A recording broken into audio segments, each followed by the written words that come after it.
Assalamualaikum warahmatullahi wabarakatuh. Saya Indrawan Arfiansyah, NIM A11 2018 11257. Di sini saya akan sedikit menyampaikan tentang pengertian dari cyber law. Cyber law merupakan istilah hukum yang terkait dengan pemanfaatan TI. Cyber law adalah hukum yang digunakan di dunia cyber atau dunia maya yang umumnya diasosiasikan dengan internet. Cyber law merupakan aspek hukum yang ruang lingkupnya setiap aspek yang berhubungan dengan orang perorangan atau subjek hukum yang menggunakan dan memanfaatkan teknologi internet yang dimulai pada saat mulai online dan memasuki dunia cyber atau maya.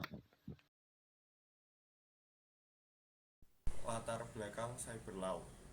Perkembangan teknologi yang saat ini mempengaruhi kehidupan masyarakat global adalah teknologi informasi berupa internet. Internet pada mulanya hanya dikembangkan untuk kepentingan militer, riset, dan pendidikan.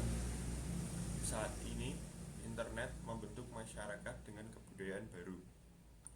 Telah lahir hukum baru yang dikenal dengan cyber law atau hukum siber. Istilah ini sering digunakan untuk hukum yang terkait dengan pemanfaatan teknologi informasi. Selain itu, juga ada istilah lain seperti hukum teknologi informasi atau Law of Information Technology dan hukum dunia maya.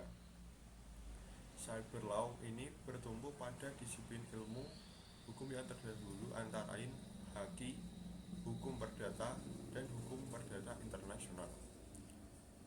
Hal ini mengingat ruang lingkup cyber yang sangat luas. Karena saat ini perkembangan transaksi online atau e-commerce dan program e-government lainnya semakin pesat. Secara umum, cyber law adalah sebuah upaya untuk melakukan pencegahan maupun menangani tindak pidana yang dilakukan dengan sarana elektronik. Lalu, apa tujuan sebenarnya dari cyber law tersebut? Bukankah sudah ada undang-undang ITE untuk menegakkan hukum kejahatan melalui teknologi? Tujuan dari perlu adanya cyber law sekalipun sudah ada undang-undang ITE dikarenakan banyaknya macam-macam bentuk dari cybercrime, sehingga undang-undang ITE masih dirasa belum maksimal untuk menegakkan hukum kejahatan cyber bahkan ketika undang-undang ITE sudah memakai sandaran hukum pidana umum sekalipun. Maka dari itu, dirasa masih perlu adanya cyber law yang membahas secara lebih rinci dan lebih jelas sehingga memudahkan pencarian bukti dan memberikan tindakan yang lebih sesuai. Dengan perkembangan teknologi yang sangat pesat, diharapkan cyber law mampu mengantisipasi kasus-kasus kejahatan cyber yang tidak dapat diantisipasi dengan hukum-hukum tradisional. Assalamualaikum warahmatullahi wabarakatuh. Kali ini saya Agung Prasetya dengan NIM A11 2019 12249. Saya diberi kesempatan untuk menjelaskan aspek hukum cyber law. Berdasarkan instrumen PBB, pengaturan tindak pidana cyber dapat dilihat dalam arti luas dan arti sempit. Secara luas, tindak pidana cyber ialah semua tindak pidana yang menggunakan sarana dengan bantuan sistem elektronik. Itu artinya semua tindak pidana konvensional dalam Kitab Undang-Undang Hukum Pidana atau KUHP sepanjang dengan menggunakan bantuan atau sarana sistem elektronik seperti pembunuhan, perdagangan orang, dan lain-lain dapat termasuk dalam kategori tindak pidana cyber dalam arti luas. Demikian juga tindak pidana dalam Undang-Undang Nomor 3 Tahun 2011 tentang transfer dana atau Undang-Undang Nomor 3 2011 maupun tindak pidana perbankan serta tindak pidana pencucian uang dalam Undang-Undang Nomor 8 Tahun 2010 tentang pencegahan dan pemberantasan tindak pidana pencucian uang atau Undang-Undang TPPU. Akan tetapi, dalam pengertian yang lebih sempit, pengaturan tindak pidana cyber diatur dalam Undang-Undang Nomor 11 Tahun 2008 tentang Informasi dan Transaksi Elektronik atau UU ITE, sebagaimana yang telah diubah yang telah diubah oleh Undang-Undang Nomor 19 Tahun 2016 tentang perubahan atas Undang-Undang Nomor 11 Tahun 2008 tentang Informasi dan Transaksi Elektronik atau Undang-Undang Nomor 11 Tahun 2016. Sama halnya seperti Convention of Cybercrime, UITE juga tidak memberikan definisi mengenai cybercrimes, tetapi membaginya menjadi beberapa pengelompokan yang mengacu pada Convention on Cybercrimes Istanbul 2012. Tindak pidana yang berhubungan dengan aktivitas ilegal yaitu A. Distribusi atau penyebaran transmisi data.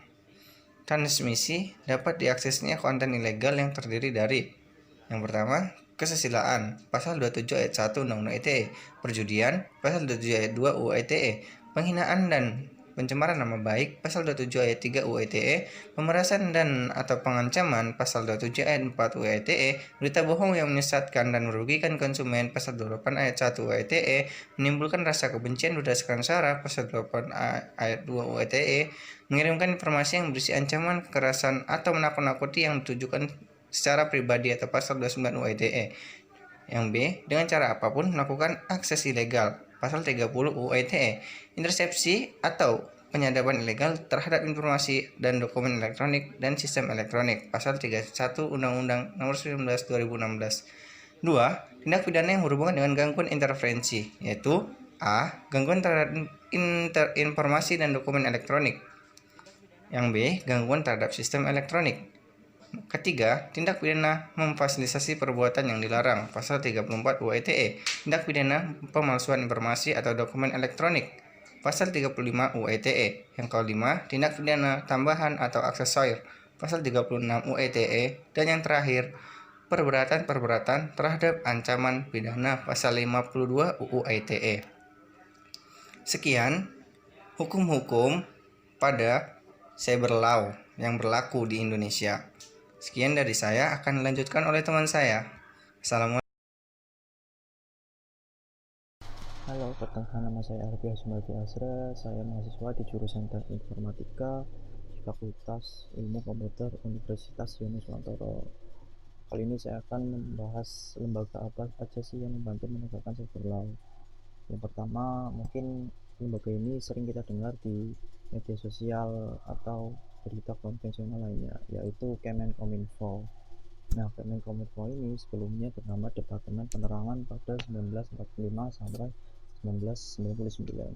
Kemudian berubah ke Kementerian Negara Komunikasi dan Informasi pada 2001 sampai 2005.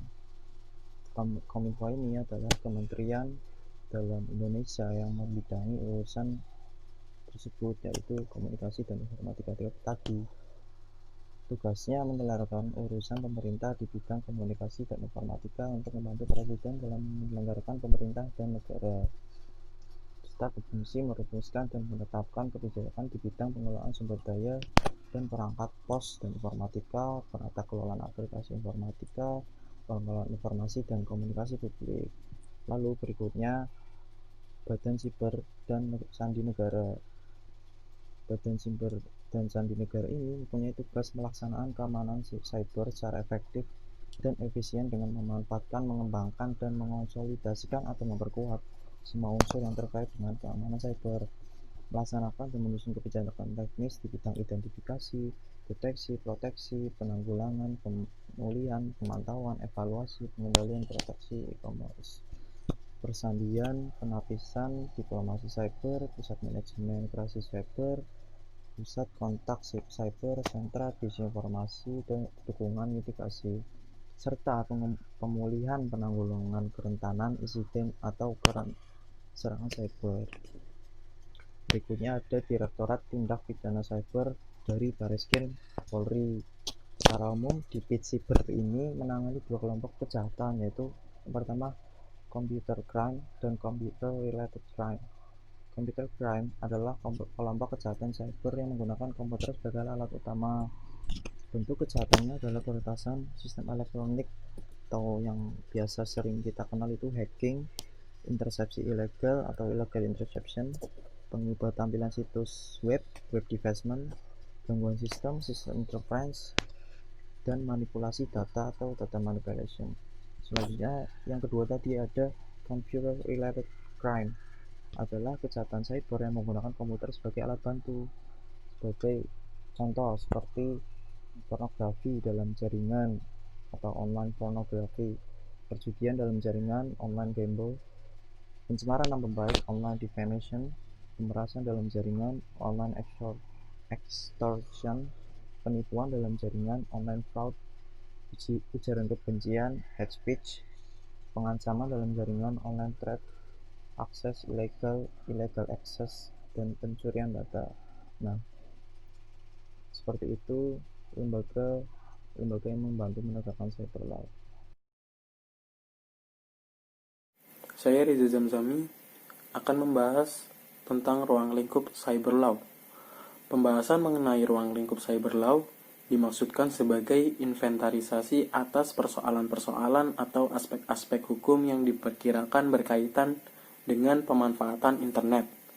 Secara garis besar, ruang lingkup cyber law ini berkaitan dengan persoalan-persoalan atau aspek hukum dari yang pertama, hak cipta atau copyright, yang kedua hak merek atau trademark, yang ketiga pencemaran nama baik atau defamation, yang keempat hate speech, yang kelima hacking dan illegal access, yang keenam regulation internet resource, yang ketujuh privasi, yang ke-8 data care, yang ke-9 criminal liability, yang ke-10 procedural issue, yang ke-11 electronic contact, yang 12 pornografi, yang ke-13 robbery, dan consumer protection, e-commerce, e-government. Sekian.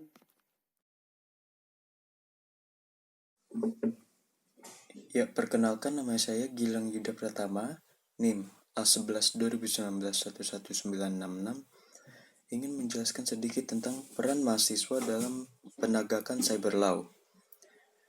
Jadi, kita sebagai mahasiswa yang memiliki integritas tinggi dan juga pendidikan yang tinggi, hendaknya memiliki peran yang cukup penting dalam penegakan cyber law itu sendiri, yaitu dengan menggunakan internet dengan bijak, lalu tidak terpengaruh dengan hal-hal maupun budaya-budaya negatif dari dunia maya atau cyber, kemudian tidak melakukan tindakan-tindakan yang berbau kriminal di dunia cyber, atau dikatakan sebagai cyber crime, seperti hacking, phishing, carding, malware, spamming, defacing, dan lain-lain.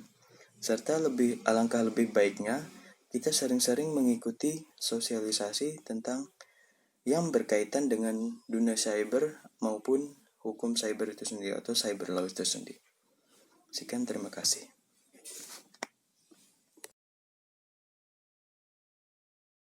Perbandingan cyber law di berbagai negara. Yang pertama di Indonesia. Dibuat sebelum tahun 1999.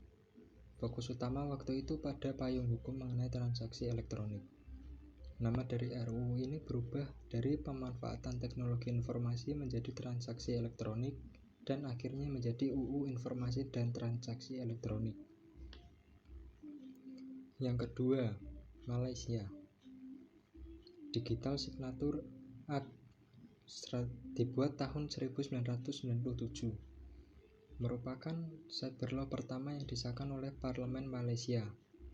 Tujuannya yaitu untuk memungkinkan perusahaan dan konsumen untuk menggunakan tanda tangan elektronik dalam hukum transaksi dan bisnis.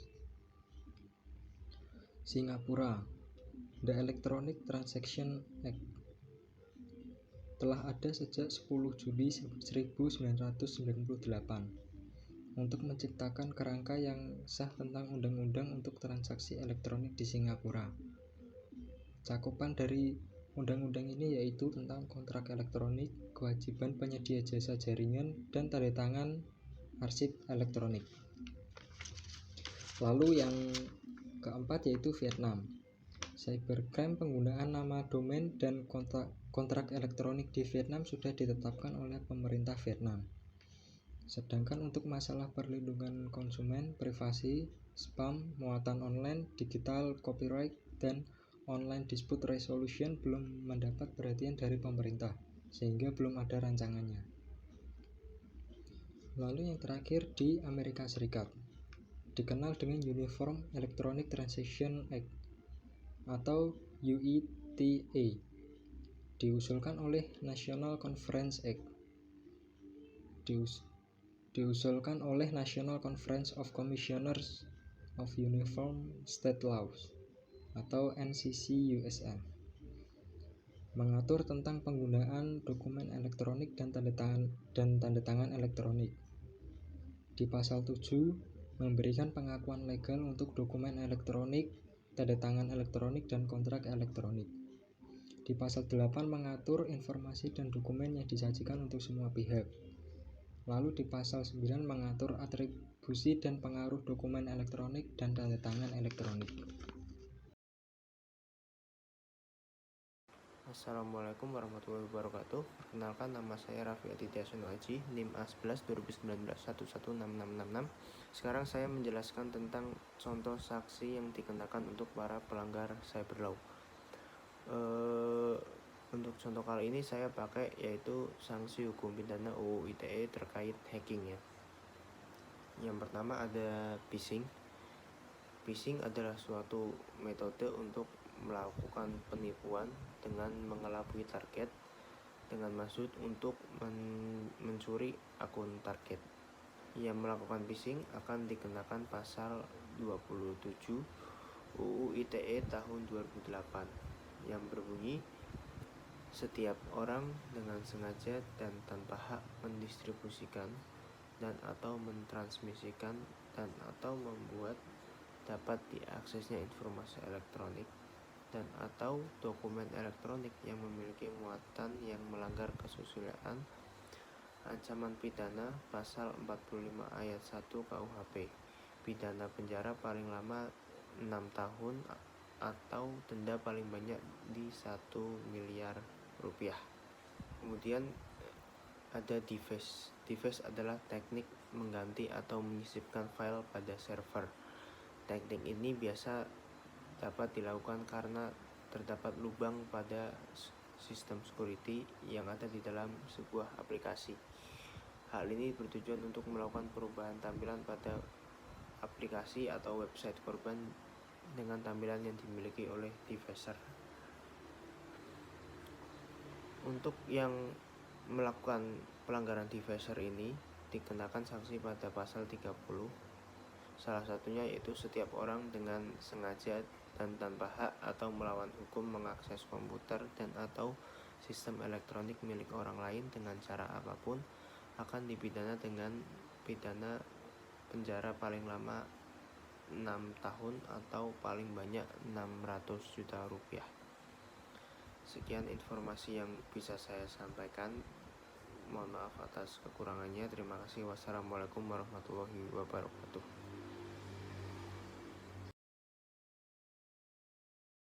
Assalamualaikum warahmatullahi wabarakatuh. Saya Priyadi Kardi Dewanta, NIM A11 2019 11908. Di sini saya akan sedikit menyampaikan tentang kasus yang sebenarnya memerlukan cyber law, di mana sebelumnya teman-teman saya sudah menjelaskan tentang apa itu cyber law. Jadi di sini kasus yang saya angkat tentang kebocoran data yang kasusnya saya ambil dari akun Twitter Teguh Aprianto. Beliau adalah salah satu cyber security consultant yang cukup terkenal di Indonesia. Banyak kasus-kasus yang beliau ungkap melalui tweet-tweetnya yang bisa dibaca di akun @secgron SECGRON. Salah satu kasus yang saya menarik yaitu kasus kebocoran Bukalapak pada tahun 2019.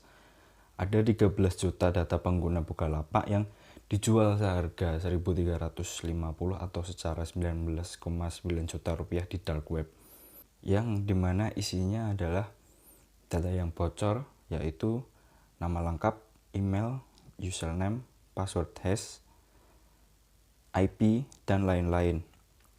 Nah, di sini concern saya adalah saya juga salah satu korban di mana setelah saya cek ada data saya kredensial Bukalapak yang ternyata juga ikut bocor. Di sini kenapa peran cyber law penting untuk melindungi kasus-kasus seperti ini. Bagaimana pertanggungjawaban Bukalapak terhadap kebocoran data-data penggunanya. Karena untuk saat ini cyberlaw di Indonesia hanya sebatas mengandalkan UU ITE dan saya rasa kurang. Jadi disinilah mengapa pentingnya cyberlaw sebenarnya harus ada dan harus diperketat untuk menghindari masalah-masalah ini. Di thread-nya pun selain kebocoran data Bukalapak ada data dari website-website lain yang kemungkinan Anda semua juga bisa jadi terkena atau menjadi korbannya. Sekian, terima kasih.